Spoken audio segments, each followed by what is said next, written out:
Next, we're gonna work on the shape for our flower. So I need to be working on the open side so that I can change the outer edge of the circle.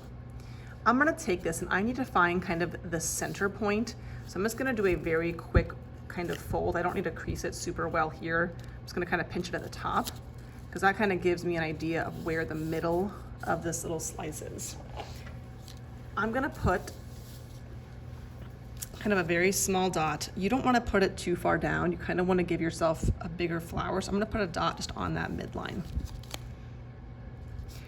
I'm now going to draw a line from the corner to my dot. This is going to be the shape of your flower petal. So I could do a curve. It could be kind of bumpy. It could be kind of sort of spiky. It really is up to you, but I'm going to draw some sort of line from this corner to here.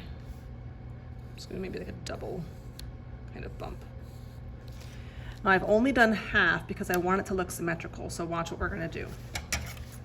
This is thick, it's a little tricky to cut. The bigger scissors will be helpful, so I'm gonna cut on my line, cutting through all the papers at once. And when I get to that little dot, I'm gonna stop. I'm then gonna quickly kind of just fold over the top part of my flower, or even just this one side is fine. And I'm going to trace kind of that line over onto this side. That way it's the same on both sides. So now I can open it back up so I'm not cutting through so many papers at once. And then I can kind of finish cutting all the way to my corners. And then comes the fun part. You get to open it up and see what kind of shape you've gotten. That was pretty nice. I'm gonna do the same thing with this one. It's a little harder because you've got more paper folded, but I'm gonna fold it just a little bit to kind of figure out where the middle of this shape is. So just a little fold at the top, a little quick pinch.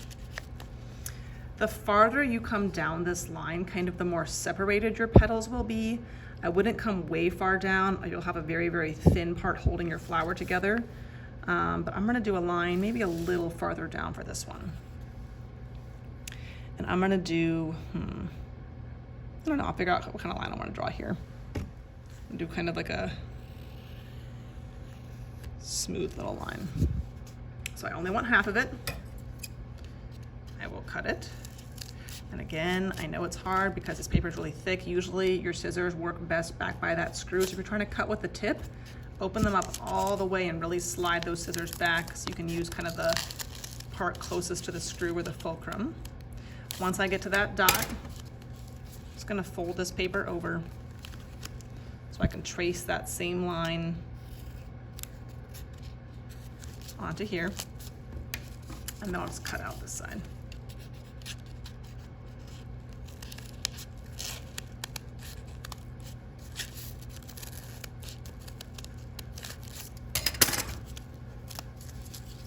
And then I get to open it up and see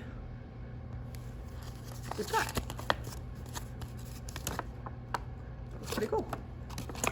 All right.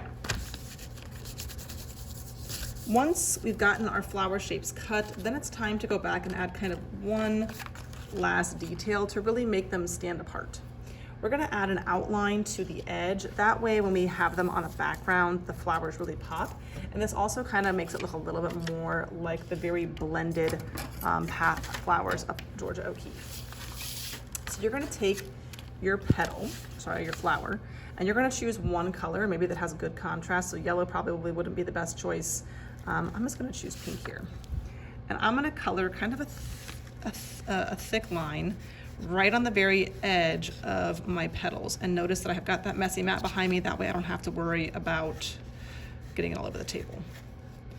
And then once I kind of have that outline, I'm gonna take my finger and I'm just gonna kind of blur it a little bit, maybe even pull it in towards the middle of the flower. Gently.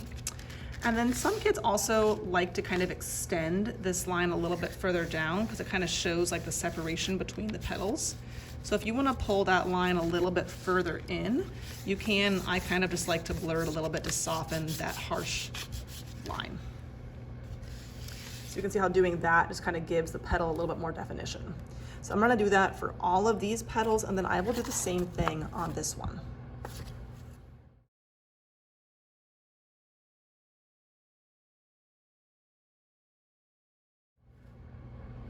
Once you've finished doing some oil pastel kind of around the edges of both your big and your small flower, then we're gonna glue your small one to your big one. So you're just gonna use some of the liquid glue in the glue bottles. You do want to definitely put enough kind of around the outside edges so it sticks pretty well. And then we'll make sure that we add our name to the back of our big flower before putting it on the drying rack to dry. So stick it,